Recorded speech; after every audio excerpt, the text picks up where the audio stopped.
Pumunta na po tayo sa Batasan High School at naroon po si Rhea Santos. Rhea. Yes, Igan. Nako, dance music ang sumalubong sa mga estudyante ang pumasok dito sa Batasan Hills National High School. Pampagising ng diwa, ika nga, dahil alas 4 pa nga lang ng madaling araw kanina ay may mga estudyante na tayong namataan.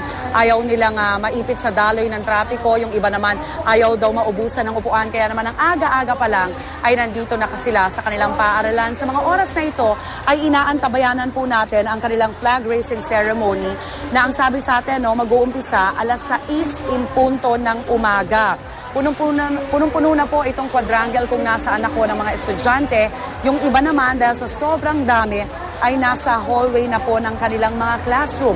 Dahil inaasahan natin humigit kumulang 13,000 na mga estudyante ang papasok po ngayong araw. Although 2 shifts ang kanilang klase, may morning shift at afternoon shift.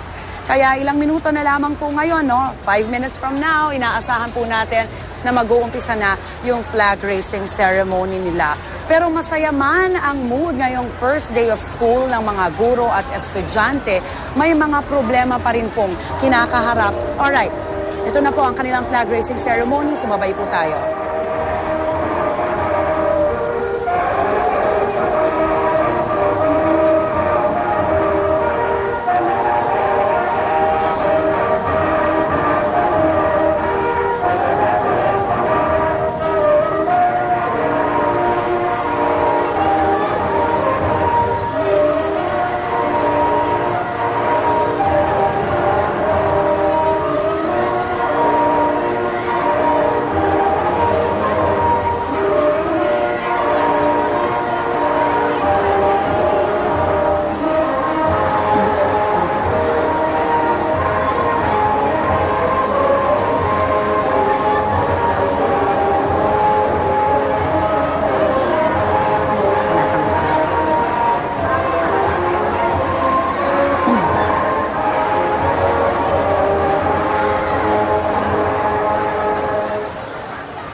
At mga kapuso, yan na nga po ang hugya ng pagbubukas ng school year 2013-2014 dito sa Batasan Hills National High School.